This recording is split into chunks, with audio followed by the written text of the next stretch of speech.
when it's so.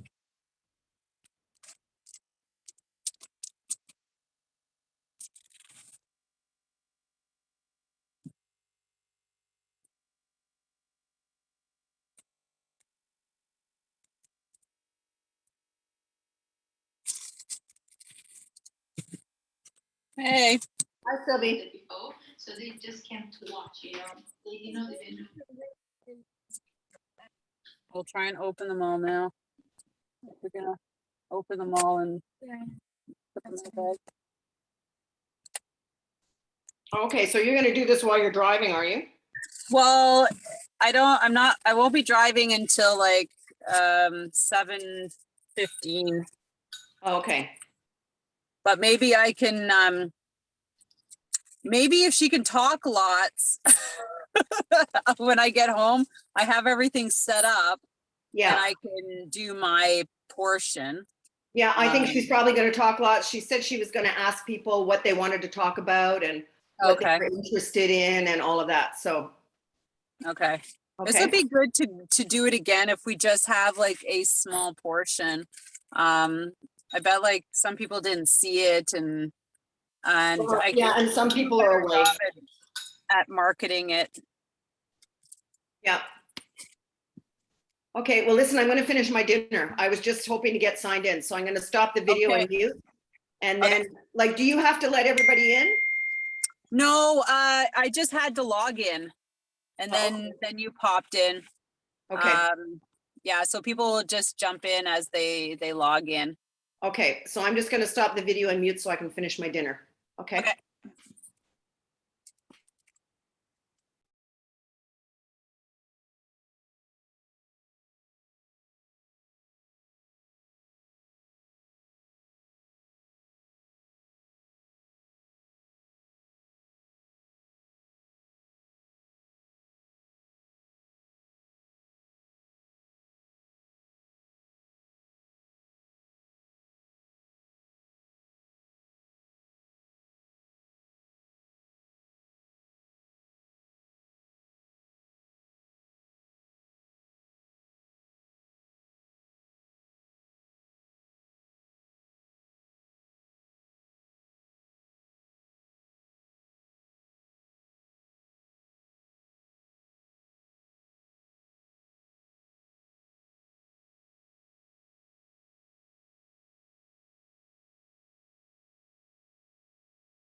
I think there's more people jumping on.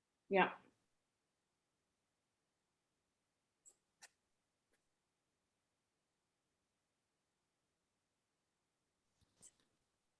They all wish to remain anonymous for now, or I invisible. see their names.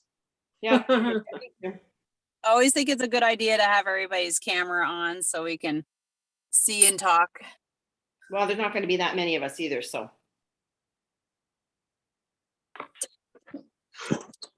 As requested, I've turned on my camera. Yes, you look great, Brenda. Look at you. You all look very different without cycling helmets on. See, that's the thing. So we can like recognize people outside of cycling gear. I just figured you might not want to see me do my dishes while I listen. I'm eating dinner. Oh, good. Now, Sylvie, Time. what's this with the car? Football. Okay. Football. What position? Running back. Oh, Oh, nice. Yeah. He likes to practice his tackling on me. I bet he could do better than the Red Blacks right now. Oh, That wouldn't be hard. Lorene. Yes, send out the rookies. Hey, I just Valerie. found out he has a game on Saturday morning, and I was like, I'd asked Joelle to bring back her ride to Montebello because I wanted to do it this year because I keep missing it. Now I gotta miss it. I'm so Ugh. mad. Oh well, I'm just gonna have to ride it myself. I used to do the chains on the sides. Oh, yeah. Oh, so much fun. You get Well, to yeah, know, you get to really be close. yeah. Mm-hmm. Yeah, no, I can be the crazy parent in the bleachers. Woo! So they're the Vikings, and I've got like my Halloween Vikings hat and everything. So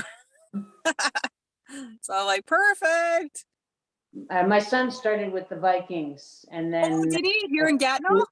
yeah, and then he was with St. Alex. Nice. I hear great stuff about this club, like bringing kids through the ranks. Yep. Yeah, they're good. I got some good coaches. Although Myers, the car dealership on the Ontario side, they're nuts.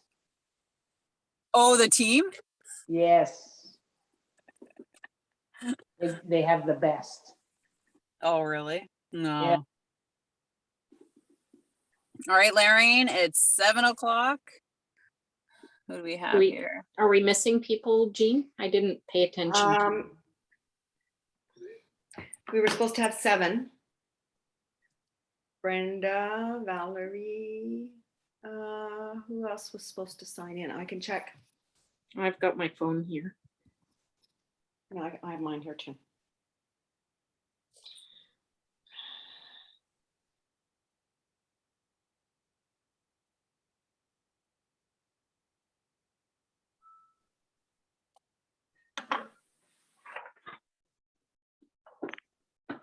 Oh, 10 people were supposed to be here. There's Jenna. Linda, Jennifer, Brenda, Blaze, Jenna, Hi. Jennifer.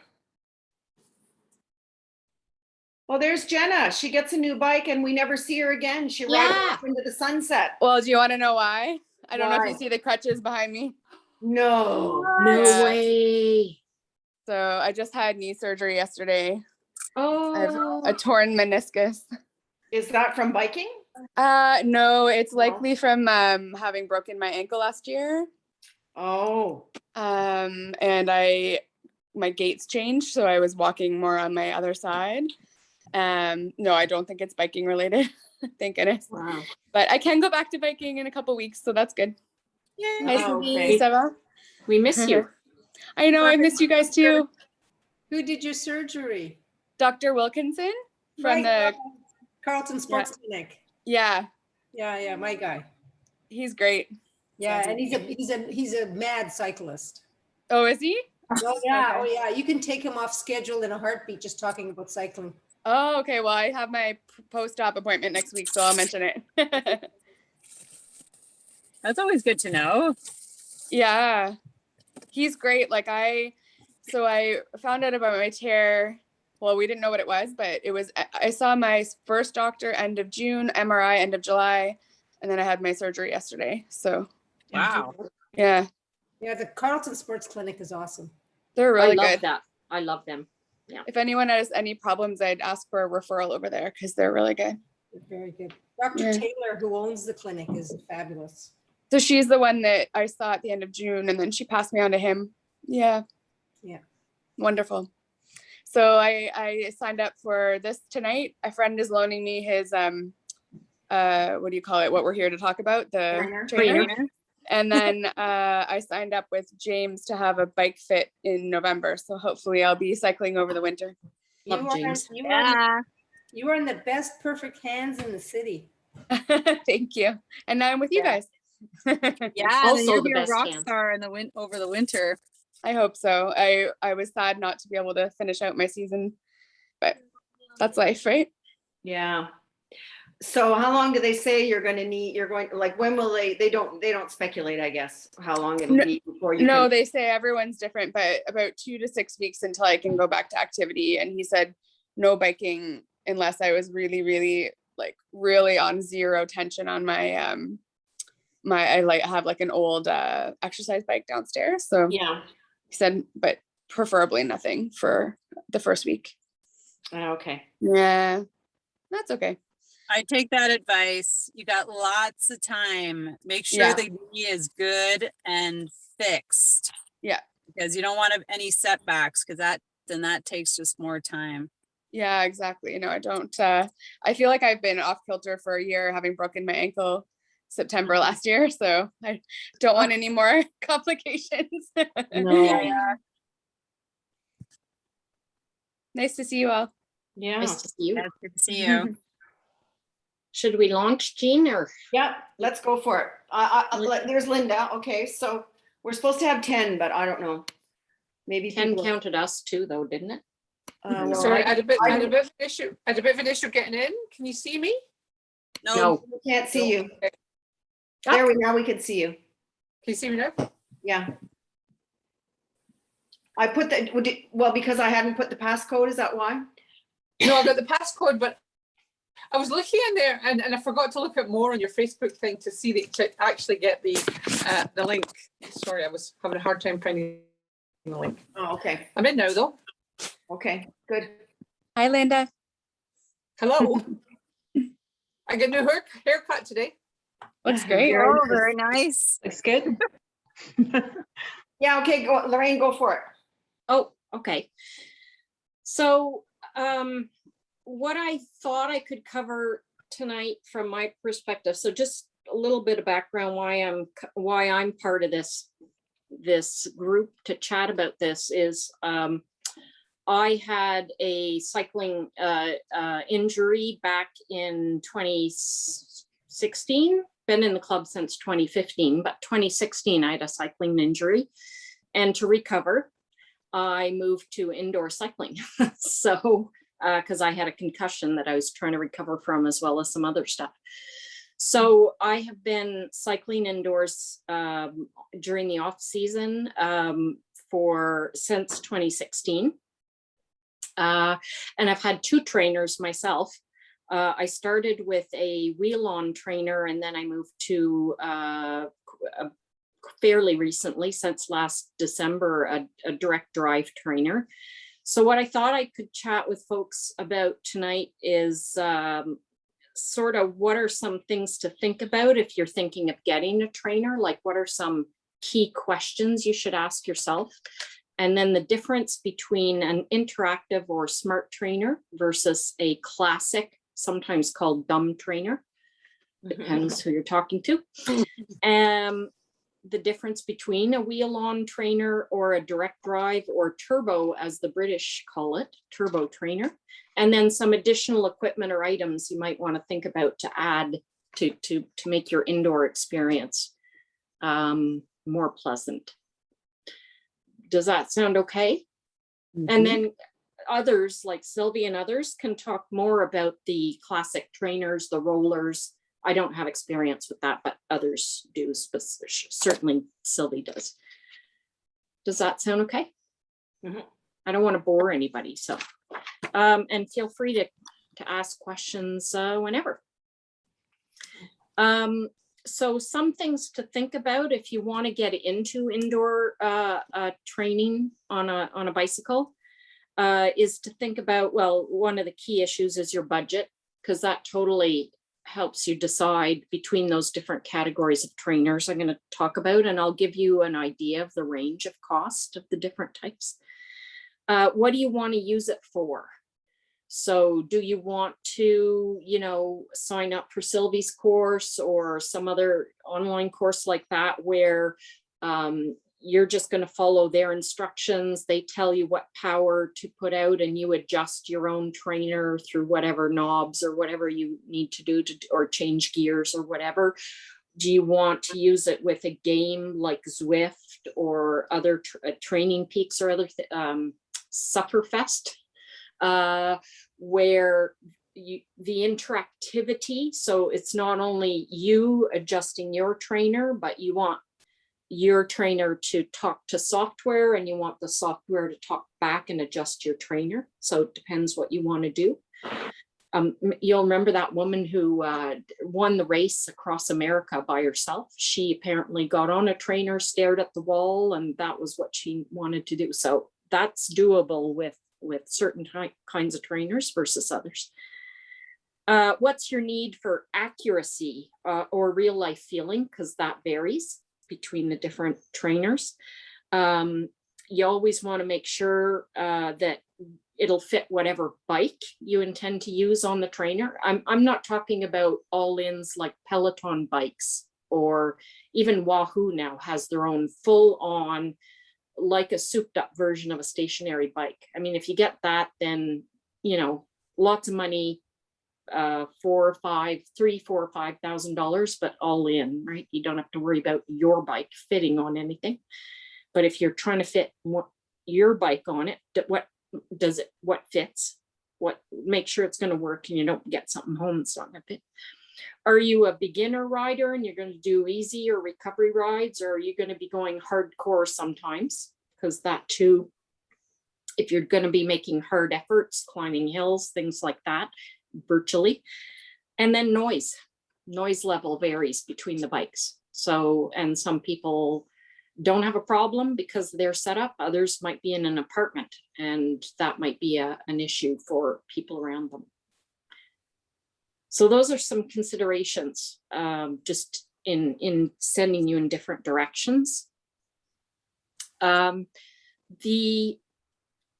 classic trainer, often called dumb trainer, if you do Google searches, it's not to put them down, it's just they don't communicate outwards to anything. And so won't communicate with a software like Zwift or Training Peaks or whatever else the software is. It's a manual change in resistance. You change the resistance by changing something on the trainer or on your bike by changing your gears. There's nothing else that would control the resistance. It does deliver a steady resistance on the back wheel, but doesn't detect power, cadence, things like that, because that comes with smart trainers. What you can do though, so these are the most inexpensive trainers. And I'm going to say in general, they range from about $150 to $400. What you can do is, or you may already own a classic trainer, or if you get one secondhand, you can add a power meter to it, which for about just under $100. And it either attaches to the pedal or the crank arm of the pedal or the wheel. And it can, in that way, you know, it can tell you what your power is that you're putting out. But typically it still doesn't allow it doesn't allow software to communicate back to the bike. It lets you see what kind of power you're putting and can connect into the software, but it doesn't allow the software to control your bike for things like all of a sudden you're going up a hill in, say, Zwift, And so on a smart trainer, you'll feel all of a sudden the resistance change because you're going up a hill as opposed to being on a flat. And there are workout modes that are called erg modes, where you're doing a training workout. And as you're supposed to put in a harder effort, the software is just telling your bike, make this harder and make this easy, this portion easier. So you can do intervals and things like that. Or hold a particular wattage. But, you know, that is a cheaper, more affordable way to go, is to get a classic trainer and maybe add a power meter to it to connect to, as I say, one way to the software, not backwards facing. A smart trainer will do some of those things that I mentioned. So when you're climbing in a software, it will change the resistance, so you'll feel the climb. It can measure your power output. It can be told by a software to keep a certain power output. It can have erg mode again, which says, so if my functional threshold power is 140, and it wants me to do an above that for certain few minutes or seconds and then down, it'll do that. It just does it on its own for you as the software tells it to. It's plugged in and it communicates through often Bluetooth and ANT+, both methods of communication with the software. So those are those two kinds of trainers. Any questions about that before I go to just making the distinction between a wheel-on trainer and a direct drive or turbo? Don't know if I can answer all the questions, but okay. So Lorraine, you're going to talk about this, the trainer tire. Is that in the wheel-on? Yes. And Sylvie rides on rollers, so I guess that's the wheel-on too. Yeah. And I have a question. Yes. Can you explain more about the power meter that you attach to the back wheel? Is that part of like Garmin or?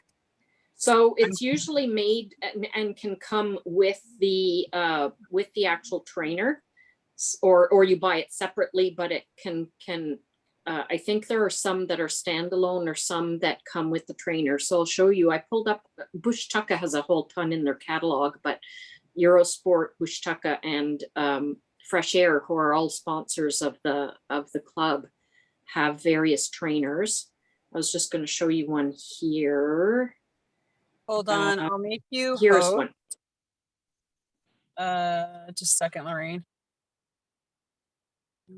I'll make you host. So you can share your screen. Oh, well, I was going to share this because can people see that? Yep. So Yep. that's a classic trainer, and it comes with this little piece here that attaches to the back wheel of your bicycle. This is a wheel-on trainer, and it will broadcast your cadence and your speed. This piece here. I've never used one. I've only ever had a wheel-on smart trainer and now a direct drive smart trainer. But that's the kind of thing that you're looking at when you're looking at a classic trainer with an add-on piece. But that's not a power meter though. Power meter measures watts, doesn't it? I think it does. Let me just see.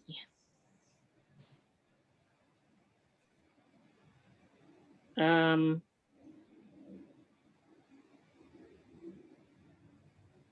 thought this one had everything.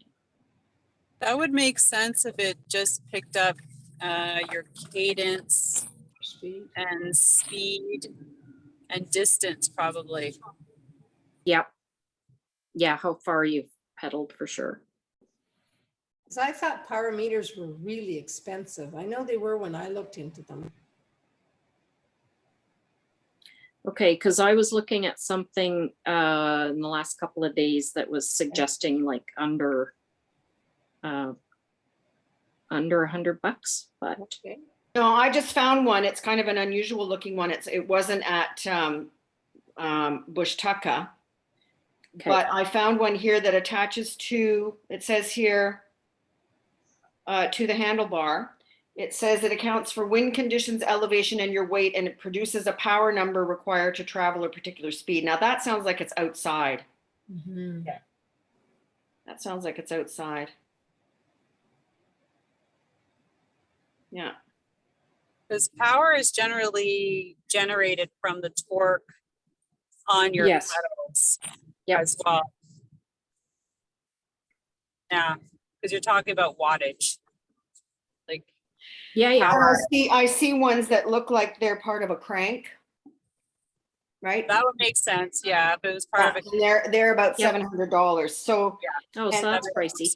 yeah, and By so the time by the time you buy that, you might as well buy a smart trainer. Yes. Yeah. Because the other thing is they also have power pedals, right? You can get special That's pedals. right. And again, they're the same price as a smart trainer. Yeah. The pedals. But the thing about the pedals is you can use them outside as well, right? Do you, Sylvie's gone. Anyway, Sylvie has pedals. She'll come back. I'm here. I'll just keep my camera off and. Yeah. But you Yeah. have pedals, right? Do you use your power pedals outside?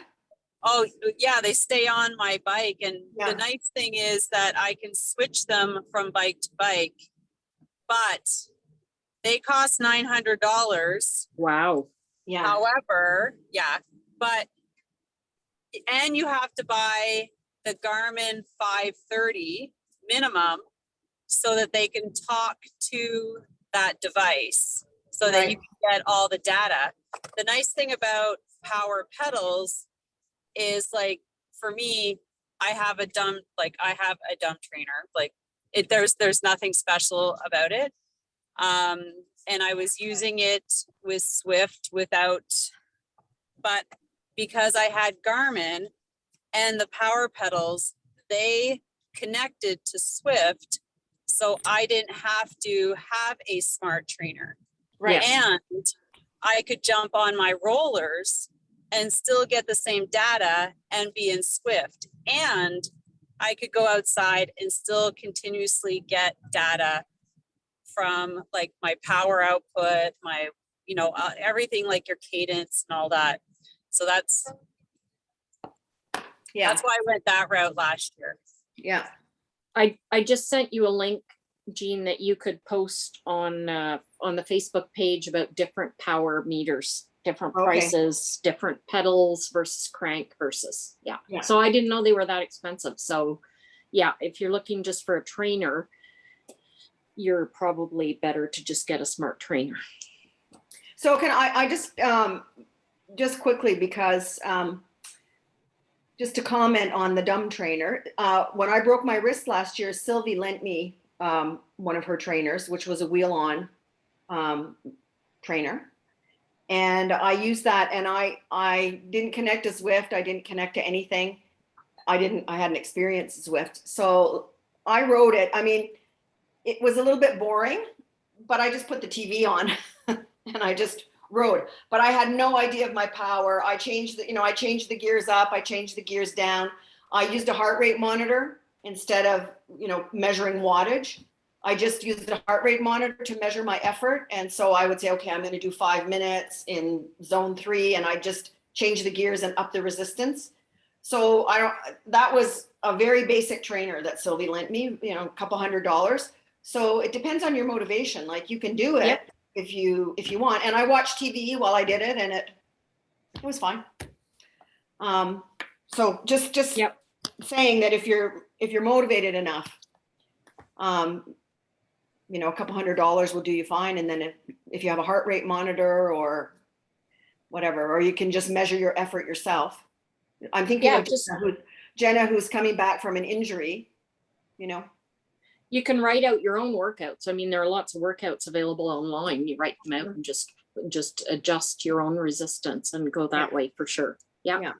That's the most affordable route for sure. Yeah. Yeah, if you're going to be on a trainer, any trainer, you should have, well, especially if something that's not connected to Zwift, you should have something to measure your effort.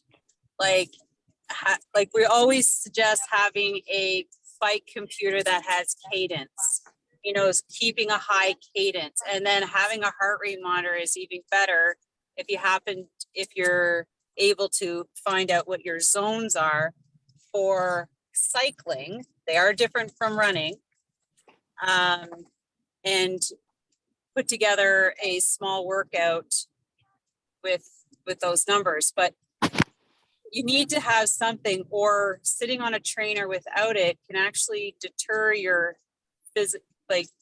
you from getting fitter, because you sit on there and you zone out and you don't pedal fast, you pedal at 60 RPM, you're not putting any resistance on.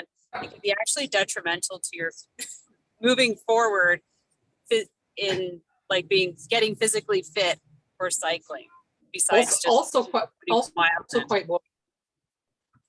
I mean, it can be very, because years ago I had just a regular trainer, and I found it very hard to be motivated, and I didn't have all the gears or all the gizmos, but very hard to be motivated by yourself to cycle for more than 5 or 10 minutes. But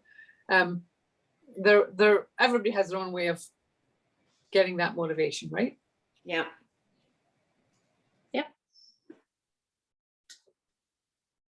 Okay, so then your next choices are wheel on or direct drive, or as I say, they seem to call it turbo in Britain. So wheel on, I used to have one very similar to this. Oh yeah. So that gray piece is actually is loose. It just holds your front wheel up. Mhm. And your rear wheel goes on a metal roller here, and they give you an axle that goes through here. There's another view of it, which is great. And you just lock yourself in, you push this up so it touches your tire, and you're off with your cycle. So it's your own bicycle, your own drive, no issue of drivetrain compatibility or anything, because it's just you just clamp your rear wheel on. It costs less than direct drive trainers. It's smaller and it weighs less. It's often more portable. One of the issues which Jean mentioned is you really should get a trainer tire, which is not a big deal. It's just a tire that's made for a trainer like this, because if you don't, you shred your existing road tire, which could lead to a blowout, but also, why shred your good road tire? But it does mean if you have one bike that you're putting on the trainer in the off season, and then taking outside during the regular cycling season, you need to switch out your tire from the trainer tire to back to your regular road tire. You also don't want to use your trainer tire on the road. Can I also say, Lorraine, you also, all of these ones that Lorraine is talking about, and the rollers that Sylvie's on, and the very basic one, you're basically, it's your regular gears on your regular bike. Yep. You know what I mean? So if you've got, like I have a touring bike that has, 3 chain rings on the front. So it's got like 20 some gears on one of those trainers. I could use that bike. No problem. Like there's no, like, you don't have to do anything about the gears. You just put it on. That's right. Well, you change your tire, but yeah. Exactly. It's very fast, very easy. You do have to make sure that you have the right through axle. I know we have a Kinetics, I think, and my bike needed a special through axle, which my husband's bike didn't need. Just I don't know I think he has a quick release in the bike back, and I don't. And so that's just one thing you want to make sure when you're buying it, to ask about your bike on that trainer. Do you need a specific through axle to fit it? It's not a big deal. You just don't want to get home and realize, oh my darn, I need another piece of equipment. Yep. Good question. They come with often one through axle, but you got to make sure it's the right one exactly that fits your bike. some of them have different options. They do require regular calibration. So typically what you do is you download whatever the make is, a Wahoo or a you know, a Tax or whatever it is. You download their app, and it will ask you, for example, on my Tax, it used to say, sit on it, speed up to, you know, whatever kilometers per hour, then let it stop. And then it shows you a graph. Are you in the middle of a range that's acceptable or not? And if you're not, you go behind and there's a little wheel adjustment at the back of the trainer to back off or push on more pressure on your back wheel. So you need to do that, but you know, it's free app, free. It's just, you need to do that. I think the one of the downsides of a wheel on is, because there are lots of upsides, is wheel slippage. And especially if, and this is why I said, are you like a beginner rider, or are you going to do easy rides, recovery rides, you know, or are you going to go super hard at stuff? Because especially if you're doing hard efforts, and depending on the quality of the wheel on trainer, you can get some wheel slippage, and therefore that means overall the accuracy of it, not only is the wheel slippage could be annoying if you're kind of hardcore and into something, but also less accuracy if you're communicating with something like Training Peaks or Zwift or Sufferfest or whatever else. So just something to consider. I never found it a big problem myself, but if you're hardcore and going to put in hard efforts, you know, the wheel can slip. So wheel on smart trainers in general are sort of between a very lowish end is more like 450, and it can go as high as, I've seen 1,000. And the one I bought in 2016 at that time was 700 or just under 700. Now it seems to have gone, the equivalent one seems to be a little bit cheaper, more like the 5 something range. And the tire. And the tire. What you gain in a more expensive one, and I know this because my brother and sister-in-law bought some at the same time, and they are hardcore. So the Tax that I had would allow me to feel inclines up to, I don't remember, there was a cutoff, like 9% or something, inclines, or 10 or something. And for downhills, basically, if you're interacting with something like Zwift or other downhills, it basically takes off the resistance. Whereas a higher trainer, the more you spend, the more you'll get the ability to go to, you know, 17%, which exists on Zwift in a few places, unfortunately. You know, and also it can somehow, I'm not sure how it did this, it would reduce the resistance so much that downhill felt a little bit like downhill as opposed to flat. All depends on how much you're into this stuff. So that's the wheel on trainer. The direct drive, what do you gain? More expensive for sure. I'll give you a range in a minute. More weight. What it is, and I can show you my actual one, but I'll also just show you one here from, this is the one that I have, and I could actually show it to you in person as well.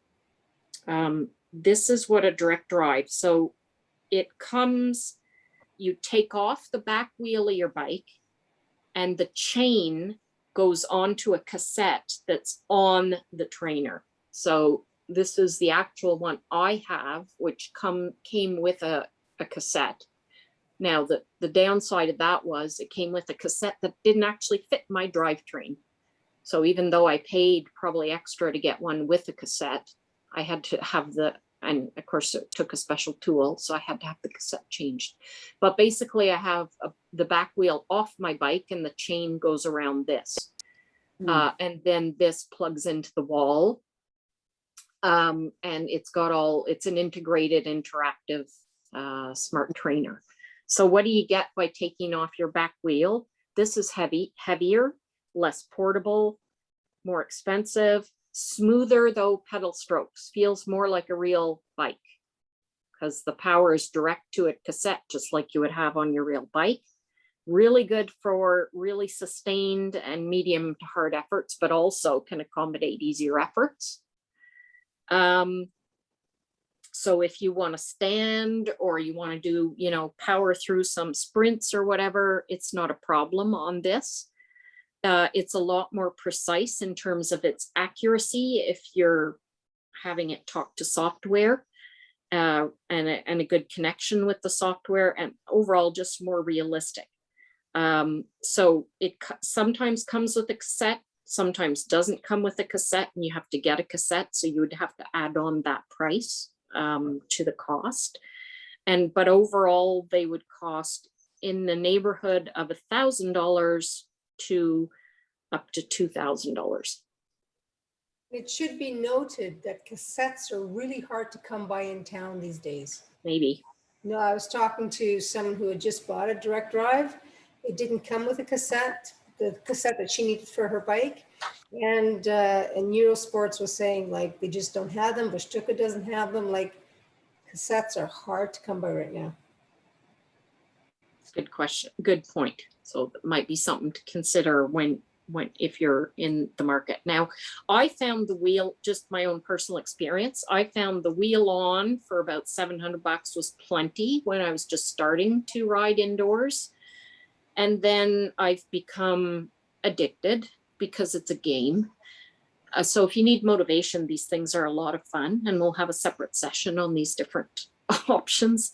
But it's a game and it's addictive, and I wanted to get better at it. So now I'm doing group rides with not only with CycleFitCHICKS, but with other types, all kinds of other virtual clubs. All over the world. And I'm thinking about racing in my category. And I do all kinds of workouts, and so it's a better, if you have, but it's a budget thing and a bit of a addiction thing. And I have to say that the thing that motivated me to think about the direct drive was the shoulder season. I only have one bike, and to take the wheel, to change the tire and all that other stuff was just such a pain in the butt. I just thought it'd be easier just to pull the tire, pop it on the trainer on days when I can't go outside, and then pop it off the trainer and put my wheel on to go on the days when I want to go outside.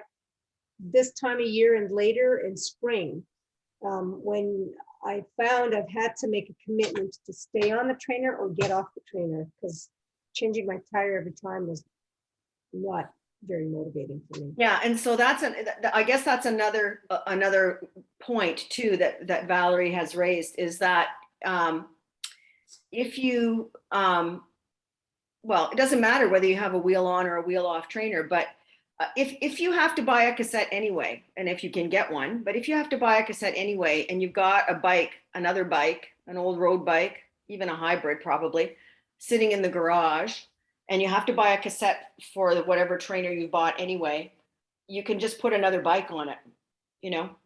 Like I know, Lorraine, you have a second bike just for your trainer, so that you can, on a rainy day like today, you can ride. I'm not that hardcore either. I'm like Valerie, I take mine on and off. And I do want to say the trainer that I bought, which is also a direct drive smart trainer, is actually, it's probably the same equivalent price, maybe a little cheaper than Lorraine's. But the bonus about mine is that it has a carrying handle. It's not super heavy. It has legs that fold up. So you could actually slide it and store it like under a bed or something like that in the off season when you're not using it. And like, it's really easy to carry it. It all folds up to be about this wide. And so, for example, I mean, there are some people that are really addicted, and when they go on vacation, they take their trainer with them with their bike. And you could do that, I suppose. Anyway, that's just happens to be a feature of this particular one that I have. So I got a trainer at the end of last season, like at the sort of second or third week in March. It was a gift. So I have a Tax Neo 2, which is probably one of the top of the line. I'm only just learning how to use it because if you know me at all, like by the end of March, really, I was out on the road. I was out biking. I have another good bike that I've set up as on the trainer, so there's no reason for it ever to leave the trainer. What I would tell you about that bike that's interesting things to look at that I would have had no idea about was that it rocks the way almost like a bike would rock. It has quite a bit of movement in the whole system, which is great. I use a Garmin Connect 3, which I broadcast from my watch. You can put onto broadcast, and it will do the heart monitor from your watch. If anybody doesn't know how to do that, I can let them know. Just because I also got it from a gift from my son who used it. He gave me also an ANT connection as opposed to a Bluetooth for the watch. It seems to work a lot better. So I used it yesterday for the first time this season, and one of the things that I find, I haven't figured it out yet, it's hard. I mean, if you follow some of the programs, there's no real resting, and you know it's quite hard. But I think it's very accurate from the perspective of it. If the pressure changes or the program says all of a sudden you have to write at 135 instead of 75, all the pressure and everything changes immediately. So it's very receptive from that perspective. Other than that, I'm hoping for the next session to go to learn a little bit more about programming and what you should be writing and stuff like that. But that's the background in the trainer that I have. Yeah, and I would say that so yours was probably closer to the upper end price, and so I would say that in terms of the smart trainers, or the direct drive, whatever you want to call them, the difference in price, one of the big differences in price, and Lorraine, you can correct me if you think I'm wrong, but one of the big differences is price is the amount of movement that it allows, right? Yes. Because I know yours, Linda. Yours is it's very flexible. Mine has all the bonuses. It folds up. It does all of that, but it is quite rigid, and so it has a tiny little bit of movement back and forth, but nothing to resemble what it would be on the road, and that has implications for your rear end. Yes. And just for like, you find yourself changing position of your hands more often than you would on your normal bike, just because it doesn't move as much, right? It also, I don't know if yours does too, it probably does, but mine can stimulate going over cobblestones or gravel or. No, mine doesn't do that. Mine's not as sophisticated as that. So if you're over cobblestones, it's go boom, boom, boom, boom, boom, boom, which is really just one of these things that the reason that it is fun is that it stops it from being boring, right? Yeah. Yeah, so there's a picture of my bike on the Wahoo Kicker. Just a few more things I want to mention. The additional items is absolutely, I would say, a fan. So I've got a fan up on that I get out when it's time to use it, because very hot, very fast. I got a mat and a sweat guard. That's the thing here. Because if you drip all over your components all the time, you can rust them. The mat is just to protect the carpet, or it could be sound controlling. It's not my issue, but that could be another option as well. Well, actually, and I partway through the winter, I double layered a mat, Lorraine, and I found that gave me a little more movement. Oh, that's a good idea. A little easier on my rear end. That's a good idea. Yeah. So those are extras you might want to think about. If you're hard, got a little nutty like I did, 2 bikes or 1, that's something to consider that we've already talked about. The trainer tire, if it's a wheel on. So you connect if you do go the route of software, which, like I said, a game or something, which is for another discussion, but you may want either a table nearby. Sylvie used her ironing board, which works. I got a little thing to hold my phone because you're running often a couple of things at the same time, because you can be talking to people or giving them thumbs up or things. So I've got actually one of those on my bike. Heart rate monitor often, if you want a full effect of a training program, a heart rate monitor. So it might be a watch or it might be a strap, whatever you want. These are all just considerations. And you can't forget that even on a trainer, you need to lube your chain. So dry lube for your chain. And finally, different people have different ways of, as they were just, the ladies were just talking about, a lot of trainers, my trainer's supposed to move 5 degrees each side. Maybe it does. That doesn't help my butt much. So there are people who put 2 mats down, little movement, like little teeny balls that have some not teeny balls, but they sit under. I mean, there's a variety of fixes that people have done, but you got to watch if you've got a carbon bike frame that you're not going to wreck your bike as well. I have a question, Lorraine. Now that I'm back home, for the cassette, can you not take your cassette off your bike and put it on the trainer? You could. Yes. Okay. Well, yeah. Okay. That's what I thought. But just for those of us that aren't, I mean, I don't have a whole tool kit. Like, you need a special tool to get your cassette off. So Yeah, I would imagine that would be way cheaper than buying a new cassette.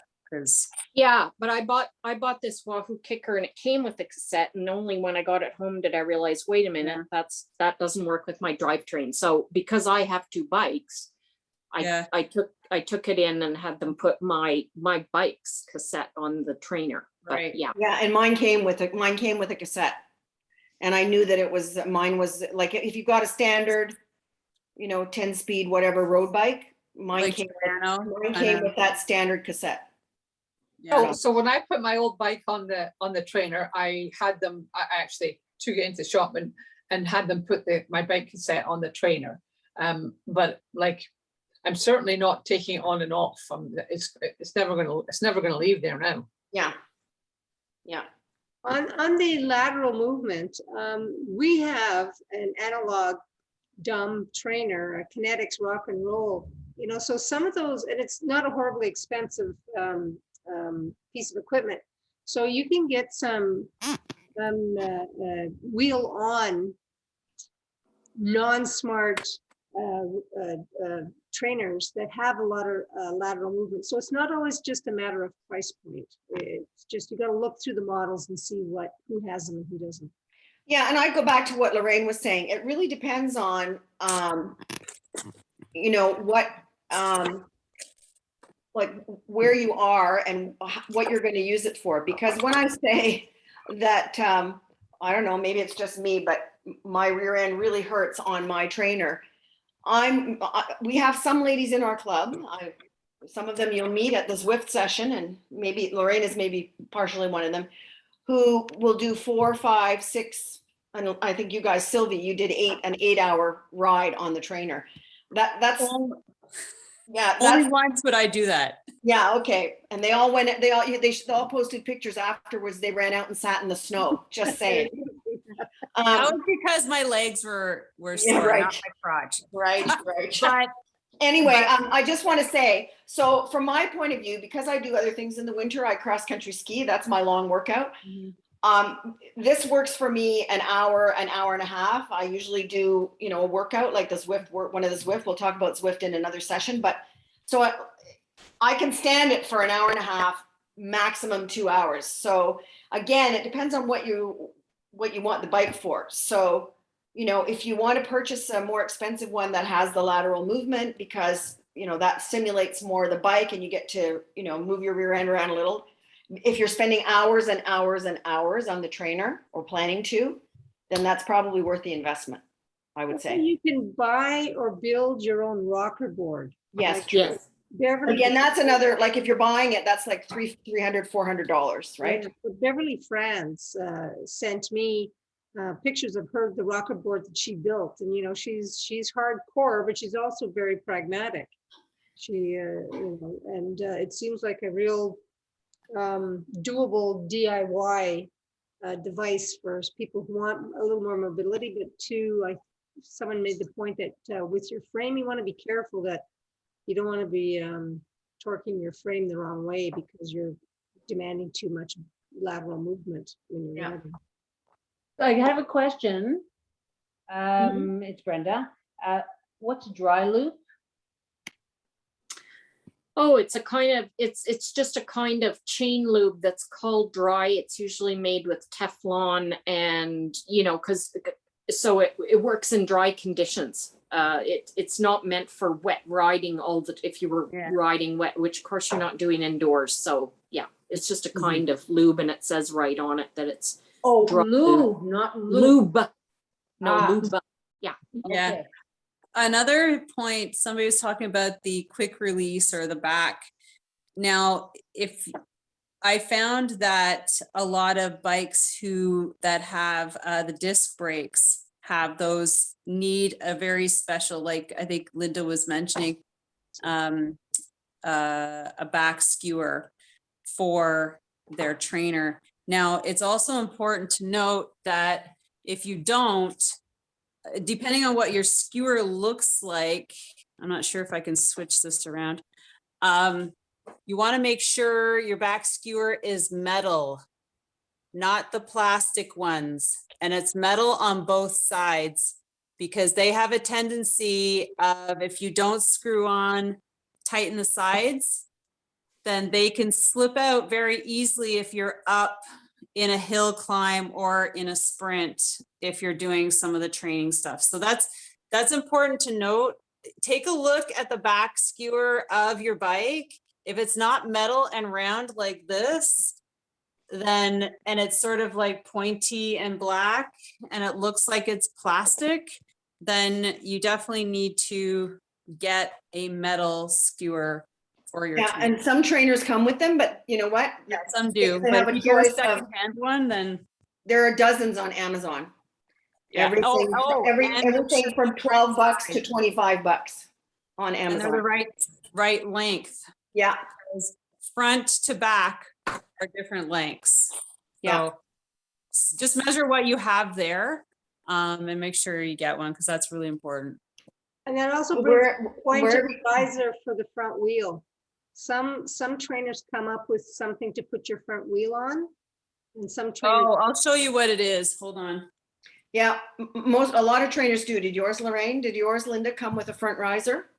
So Yes. my So- tacks. It's a very simple plastic riser. Again, mine came with one, but they're available on Amazon too.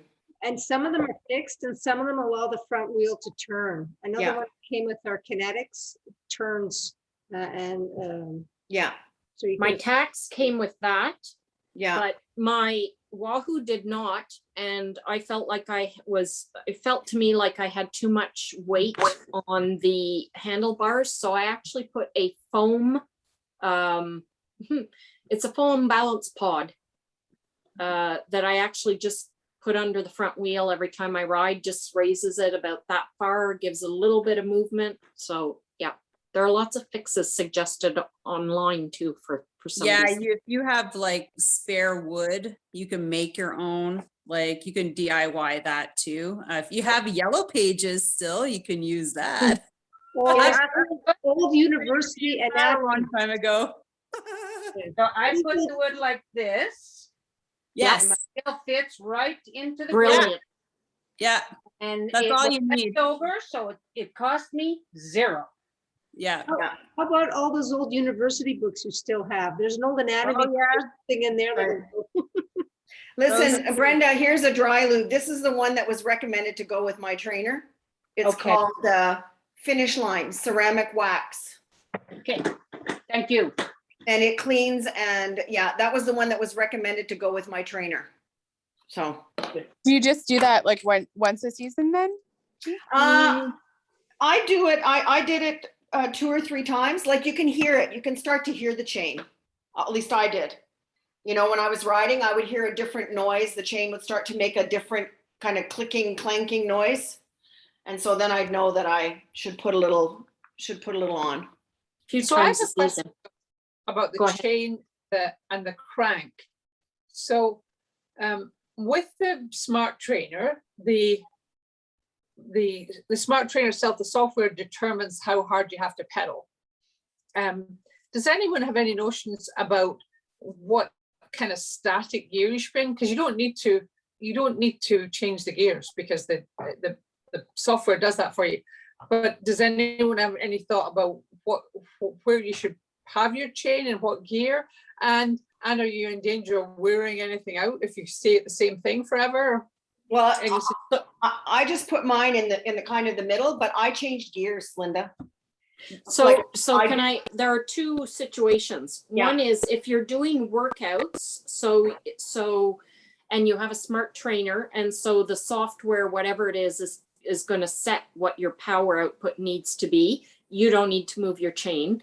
And it's best to just make sure it's kind of not cross chain, right? From the small to the large, and you don't want that. That's not very good on a chain. It'll stretch it. But anywhere, that it sits fairly straight, and then the workout will set your resistance. But if you're on group rides, online, but group rides or free rides or whatever, then you are changing the gears. So, but it's the workouts. It's when you're in workout mode that it'll set the gears, the resistance for you. If you're just doing a group ride, then I am changing gears all the time. And what Eurosport told me was that, and this is why you should take care of your chain and lube it and everything, that these online games can be actually hard on your chain, because unlike real life where you can go, oh, I'm about to go up a hill, I'm going to get into my proper gear in advance, and I'm going to leave off on, and shift properly the way Sylvie has taught us all to shift when we're doing hills. You can't really see a hill in the game. Like, you're in it and you go, oh, shoot, this is a hill, because it's, it's flat, it's 2D. So actually Eurosport said you really do need to care for your chain, because you can be tougher on your chain by playing on games and doing group rides. Workouts where your chain isn't, where you're not shifting gears, pretty safe on your chain. cool. I haven't, as I say, I haven't got too far into it yet. I went one group ride at the end of last season, which was awesome.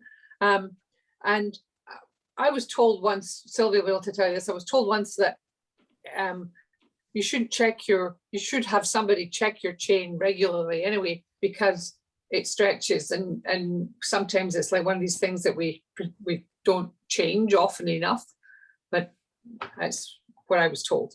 There's a tool you can buy to check whether your chain is trained or not, that your chain is stretched or not.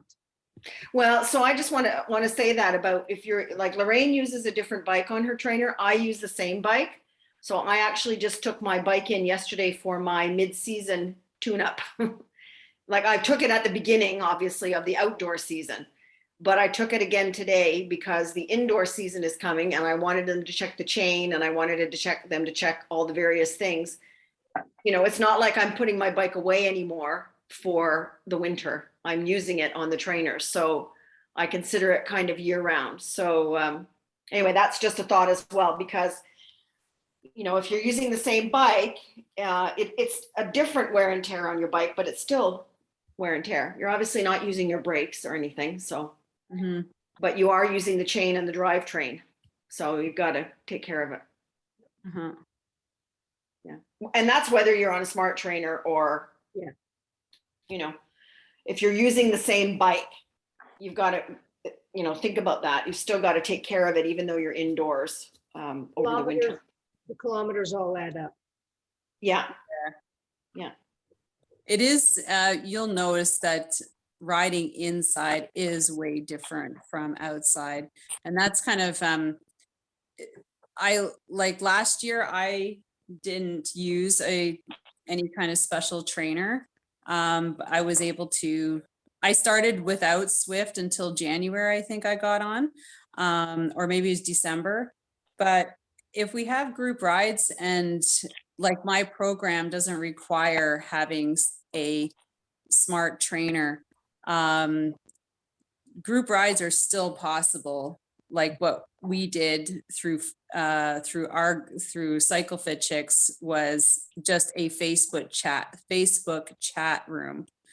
And that's where everybody just jumped on their trainer and just jumped on the chat room. So we're just all together. But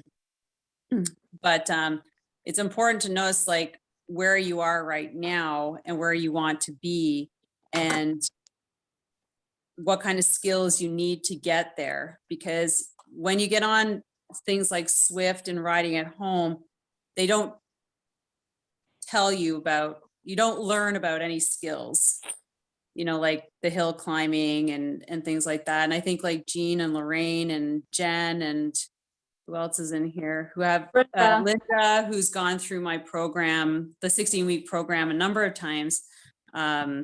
It's those skills that, you know, that you work on during the winter that you can't work on in the summer, that are going to benefit you in the winter and in your training, and correlate and translate into the summer. Yeah, we are going to do another session just on some of these programs. I mean, Zwift is the big one, but then I know that like Bev Franz will jump on because she does a variety. She does Zwift, but she does Training Peaks and she does some other ones. And, but I will say, you know, Lorraine has admitted that she's addicted. I will say that you know, these things are not for everyone. You know, I have other friends who started riding indoors last year, and, you know, this idea of like a video game type experience did not work for them. You know, so they were members of Good Life, and they just went on to the Good Life spin classes, and they did, you know what I mean? So it's not, you know, thinking about that, like once you've got your setup, thinking about that. So I guess the other thing that I would say is, you know, Lorraine and Linda and Lorraine both mentioned it. So if you're going to measure your power somehow, whatever it is you're using, you're going to need something. You're going to need a watch, or you're going to need some kind of a connection.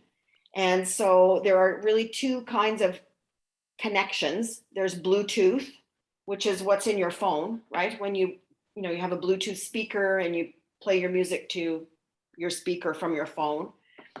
And then there's another one called Ant, which is, well, a lot of PCs, not Apple products, but PCs use Ant. And again, you can get a little Ant connector on Amazon for nothing.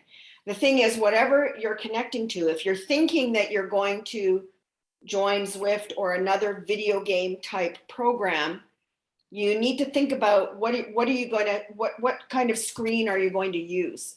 You know, it all adds up eventually. So are you going to use your laptop?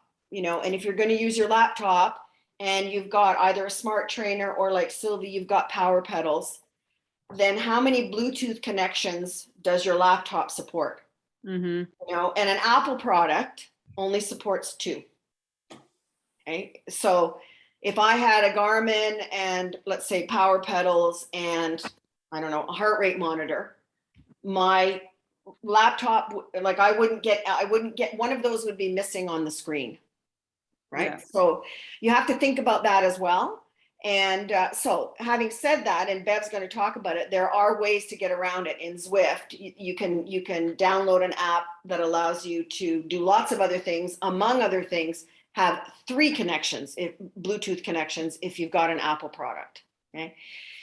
And then the other thing is thinking about, you know, if you're going to do something like that where there's an interactive component, is the laptop good enough for you? If it is, Lorraine mentioned this, well then where are you going to put it? Like you want to have a table that's the right height, right? And like some of you might have a standing desk that you use for work, the kind of thing that goes up or down. I bought like a really reasonably priced, partway through the season, I brought a table that bought a table that moves up and down, because you want to have it, you don't want to have to get off your bike every time if something happens, right? So so you've got to think about, like, these are all things that kind of add up. If you've got Apple TV, it's awesome for Zwift. It's really, really easy to use. I would say it's the easiest thing. I don't know, Lorraine, what have you got? Do you use your laptop? So almost always I use a TV screen with an Apple TV. Yeah. And it picks up the power from it shows me my avatar, it picks up my heart rate monitor, and it picks up my bike with its cadence and everything all in one. But occasionally I'll use an iPad. And I'll also often have my iPhone there piping music into my ears. So I have so I'll have two things happening at once usually. Yeah. I have two questions, two things. One is that since I decided to put my bike in my office, my laptop is hooked up to a big screen. So I can take the big screen up and put it on top of my printer so I can look at the big screen. So that's not an issue. And I use the ANT connection for my heart rate, which is fine. But I have a question. So taking the screen there, it puts me a little bit far away from my computer's touch screen, my laptop's touch screen. Can I start and stop from my iPhone, from the companion? There's a companion app on the phone. Yes, you can. Yeah. Yes. So can I start it and stop it and do everything there? I haven't really been able to figure that one out yet. Yeah. Oh, we'll go over that in our Zwift. That's another connection, right, Linda? Your iPhone is another Bluetooth connection. So it's Bluetooth. iPhone is exclusively Bluetooth. So the ANT's not going to work for that. So you really get it. Like, if you're going to do any of these things, you got it into the technology. So does your iPhone communicate with your computer screen, or do you have to use an iPad, because Apple devices communicate well between each other, if you know what I mean, right?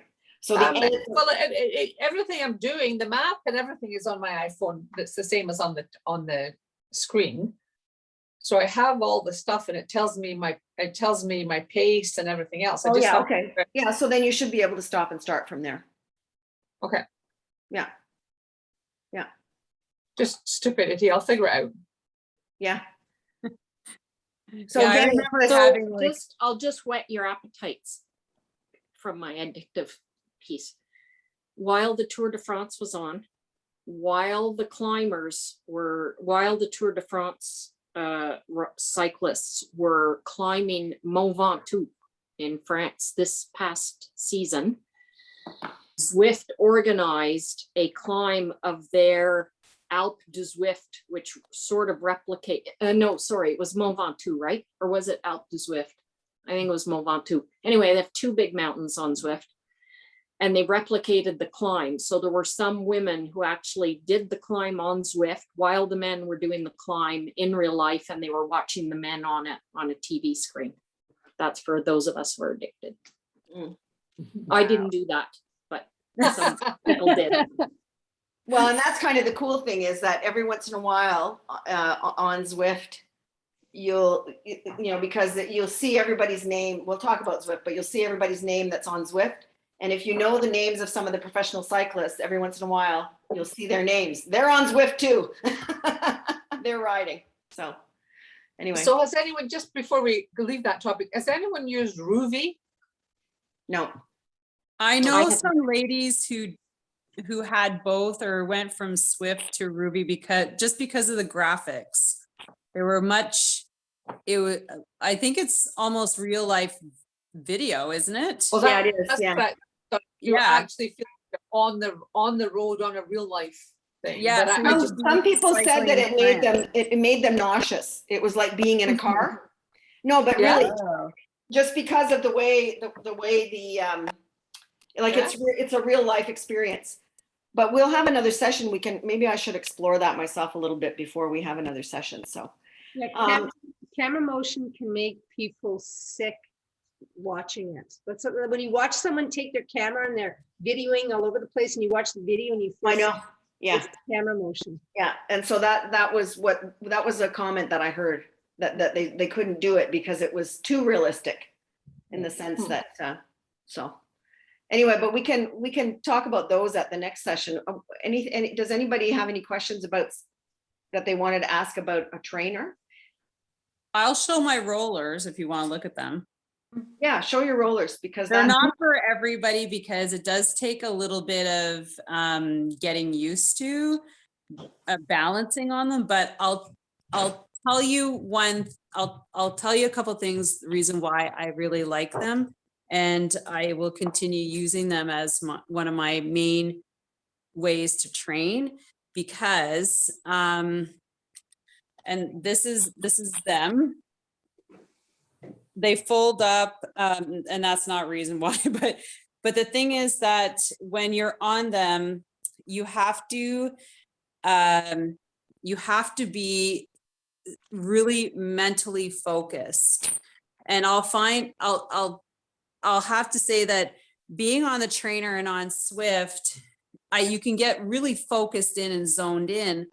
However, if you're not, you can get extremely distracted and sit on your phone and text everybody while you're sitting on the trainer. And it really is a wasted ride. The other thing that I like about them, not only the mental focus that you're developing, is your pedal stroke efficiency, how smooth you have to pedal to stay on them, and also how straight you have to pedal. So it's like being on the road, and you can gear, I wouldn't, so this is like really for people who are serious about racing, or because you have to also manage your own energy. That's another thing about trainers, is that it applies everything to you. You don't apply it yourself. So if you think about that, that's why, like, being on a trainer and actually putting out your own wattage or building up your own heart rate yourself without it being applied from a machine, you are going to get stronger, because you can physically output that wattage over it being applied to you. Do you know what I mean? So if you think about it that way, when you want to train and actually get faster, it's different on the road. It's all about you applying the power, not having your bike apply it to you. So you have to think about certain things. And I never thought about that until I read a book by Joe Friel, who is like the guru of cycling coaching and training. And I'll show you. It's called Ride Inside. And if you're really interested in riding inside, get this book or download it on Audible. It talks about everything about the trainers, not the trainers specifically, but how to set yourself up, the pros and cons. And you have to think about connectivity. I don't know how many times I have lost connection during a ride when I really wanted it on, and your ride is lost. Boom, gone, not on Strava, you know what? And so if you're in a rural area, Zwift is not going to work for you. Because because you're going to fart around too much to get connected. And then you might lose connectivity to your long 2-hour ride that you really wanted the badge for. And then you have to do it again. You're going to see all these things. I've seen. So that's one thing we'll talk about when we talk about any of these programs. But you need a stable internet connection. Yeah. And then it also goes back to having those power pedals. And Bev has them too. So I kind of talked to her about them, and that's why I got them, because when you're training, and Lorraine, if you want to race, it's having your power output all the time is really beneficial to knowing, like, are you getting faster from inside to outside? Because it is totally different when you transition. I mean, you'll feel the difference in power and being able to ride longer and faster. But I thought those were like amazing. And I spent a lot of time on my rollers as well as like on my basic trainer, because I had the power output from my pedals so that I knew if I was in zone 4, I was putting the power output out, you know what I mean? And I was on Zwift, but I was just in group ride, like, you know, and I didn't have all that resistance on my back wheel. So I didn't get the benefit of the hills, but, you know, it didn't really matter. Yeah. I don't get the inside and outside. I get, Lorraine was talking about the fact that if she's on a ride, she uses her gears. Therefore, she's the one that's determining the power. So She's just changing gears based on the power that's being put on her back wheel. You know, so if the hill is going up, it's going to get harder. So you have to change your gears just like outside. But she was saying that hills are like not there, then they're there. You know, like there's no like, oh, I can see a hill coming kind of thing. I'm going to get ready for it. So it's Well, there are definitely differences inside and outside for sure. Yeah. Yeah. So anyways, that's my little. Yeah. But all of this to say that, you know, I mean, obviously this is like, you know, there's, if you are interested in cycling indoors, you can, you know, there's a minimum that you can spend and still have a great experience. Yeah. And there's like no maximum really. Right? Because you can have the things that blow wind in your face. Whatever that so Gina, your friends, I was one of these people that I was a Good Life member and I would do spinning. I've done spinning for a long time. So my own decision, I'm not going back to the gym. So now I'm transitioning to an indoor training bike and whatever else I can do in the winter. And you're probably quite right. The spinning doesn't really simulate outdoor bicycling, but it sure beats not doing it, right?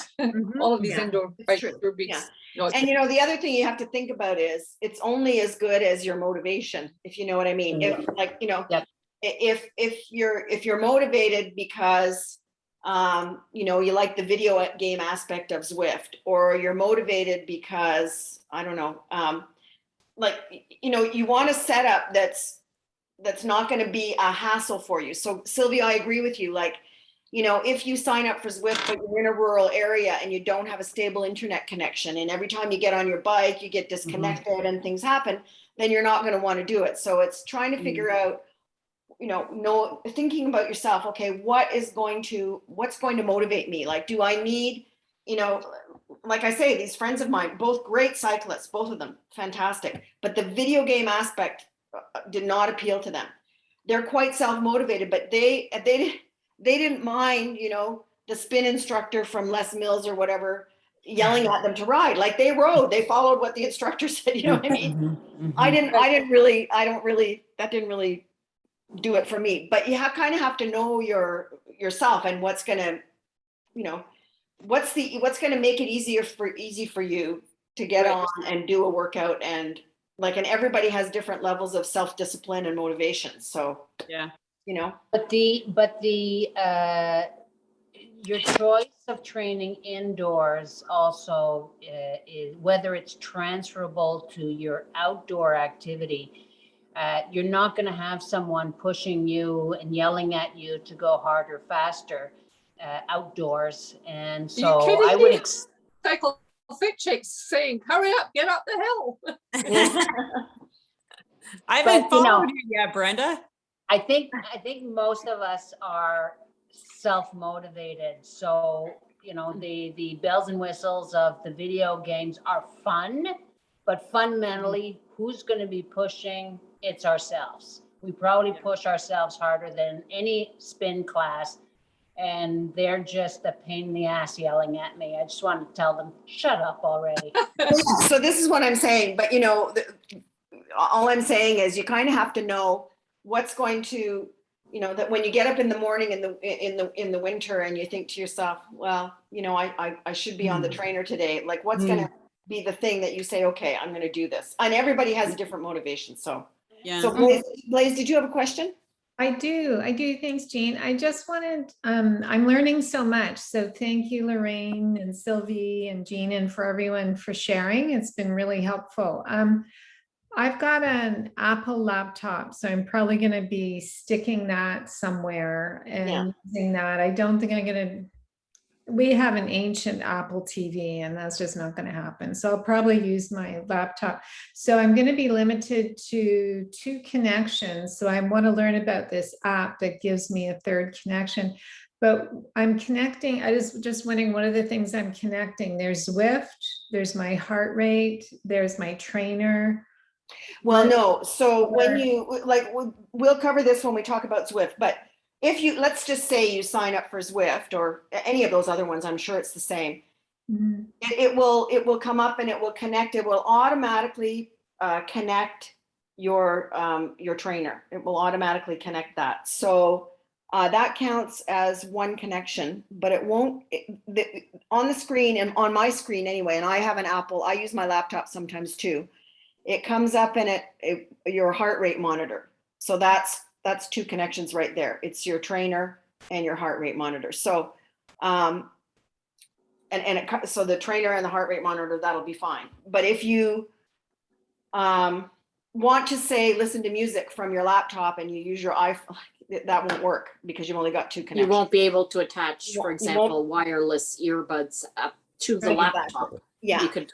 So you can wire we'll them. talk about this when we do Zwift, but there's an app called Zwift Companion, which you can use to connect all these things, and it gives you a 3rd connection. So yeah. So or if you have the if you have Garmin 530, that can connect. So if you purchase one of those, like as your bike computer, that can be one of your connections as well, right, Lorraine? Like, so if you have like just a basic trainer and you have that on your bike already, you can use that. I believe whatever's measuring either your cadence, your speed, or your power connects into Zwift. Yeah. So I can't speak about PC laptops. Like, I don't know how many connections they have, or whether they use Ant or what they use. I can only speak to Apple. Apple uses only Bluetooth. So I used my laptop. Yeah. And you can't, it was like, you don't want to put too many things because that's when you start losing connections. Yeah. Do you know what I mean? So I had a laptop, I had the iPad, I had my phone. So, you know, so I was like, Zwift was on the laptop. I was watching a movie or Netflix or something, or a podcast on my iPad. And then I had Zwift Companion on my phone, or I was, you know what I mean? So it starts like you got all this stuff around you just for this one ride. So you have to just, I'm just like, oh my gosh. And then you have to make sure it's all plugged in somewhere because it might die. And anyways, I was just like, oh my God.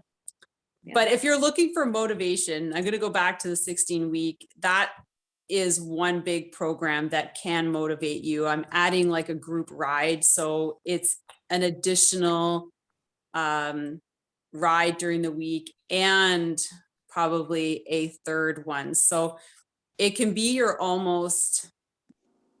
whole winter program with all the cycling skills and the community involved. And plus, if you're on Zwift, we'll be using that, but it doesn't matter. Well, and Zwift, you know, Zwift is an example, and I'm sure the others are the same. They have a 30-day free trial. We talked about this when we were on the ride the other day. So, you know, if you're not sure about it, or you know, you've got lots of other activities that you do in the winter, and maybe you can think to yourself, okay, maybe in January, for the month of January, I'll do this. It's free for 30 days. So you can try it out and decide whether you want to. And well, we'll talk about it when we talk about Zwift, but Yeah. and the other programs. So yeah. Oh, what was I There was gonna say? there was also an additional free 30 days that came with my trainer that you have And to with make my trainer too, yeah. that you will check if you buy a trainer, so you would get the maybe 2 months free, just to decide if you're going to use it or not, right? Yeah. Yeah. Anyway, okay, so I guess the next one we'll do will be about the apps and the different programs, right? Once you've all gone out and got yourselves organized with your trainers. Yeah. But we'll do that one maybe closer to the end of October when people are starting to move inside, because if you do it too early, people forget, you know, because Bev friends will probably participate in that one, and she's really good at explaining all this different setup.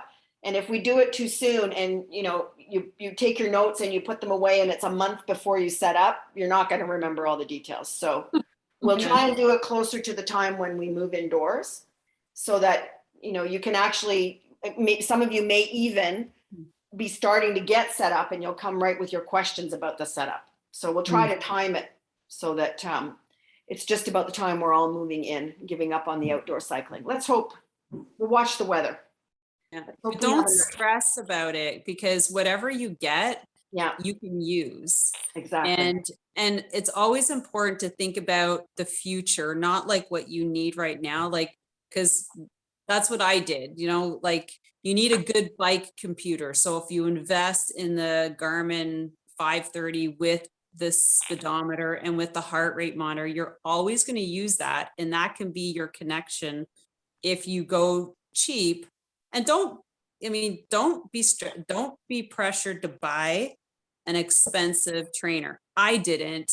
And I did just as enough. I did 4 to 6 hours a week, and that's all I did. And it was amazing. Yeah. I'm going to do the same thing. And then it's like, how much time do you want to put on the trainer? Yeah. Because you might cross country ski, I downhill ski, you have family stuff. Don't stress about. And then there's the FOMO. We'll talk about that later. It's like everybody's doing everything and all the badges, and then you don't want to burn yourself out before April, because that happens too. Yeah, but you made a good point, Sylvie. The group rides that we organized last year, and I'm assuming it'll be the same this year. It didn't matter whether you were on a smart trainer or not, because the actual social component was, you know, on a Facebook meet. It wasn't. And I wasn't on a smart trainer, Zwift or anything like that. So you know, I wasn't on a smart trainer either, and I really enjoyed those. And then when people said, the people who are on Zwift said, "Oh, we're coming up to a hill," I went, "Oh, I pretended I was on a hill too," and just my earrings. You know, just be thankful you weren't. We weren't on the hills. Yeah, so when people vocalized, I tried to, you know, do the same thing. Yeah. So, I mean, so the social aspect will still be there no matter what. And to be truthful, even some people signed up to the Facebook meet and they weren't on trainers at all. They were having their coffee. So, you know, they were just there for the social part. So that's fine. That's okay too. So, well, thanks, Lorraine, for doing all that. You haven't said much. Did you want to add anything, Lorraine? To what No, I think I'm good. Yeah. You haven't said anything since you admitted you were a Zwift addict, really. Be careful, Lorraine. But actually, if you're going to race, I want to talk to you about that, because I want to try racing too. Yeah. Oh, and cool. If you want to try racing, I know that I have to get a smart trainer. And Fiona races on Zwift. Yeah, I know Fiona races a lot. Yeah. So I'll have more to say on Zwift, but yeah, just get what you need for what those are the preliminary thoughts. Get what you think you're going to use it for, maybe into the future a bit, like Sylvie said. And then there are lots of options and lots of budget choices. Yeah, because on that point, on Facebook, if people are belonging to the Ottawa bicycling pages, people are starting to sell trainers because they're upgrading. Yeah. And so there are some entry level trainers starting to show up. So Yeah. that is an economical option if you're just sort of getting your feet wet on this subject Yeah. of trainers. That's Well, and a I really think that good that's a point. function of, they're starting, like shops like Eurosports and even Fresh Air were telling me for the first time they've ordered trainers because their customers are asking for them. They never ordered them before, they never bothered. But so people are buying them, and then you're right, Valerie, they're upgrading. So there's more available out there. So So just remember, if you start basic, you can always upgrade next year because somebody's going to be upgrading to the next best trainer that's going to come out next year. So exactly. Or Yeah. they're abandoning it as a broken dream. They have. or you just hated it. That's right. That's right. Anyway, thanks so much, Lorraine, and thanks, Sylvie. Thank you. Thanks, ladies, So for this joining is us. recorded. I will get it up. I'll also start sharing more about that 16 weeks so you can take a look at that. And maybe that can be your main coaching, training avenue for the winter. Okay. Thanks, Sylvie. Thanks, Thanks, Lorraine. Thanks, everybody. Thank you, Lorraine. It was Really great. appreciate it. Bye-bye. Bye-bye. Hi. Bye now.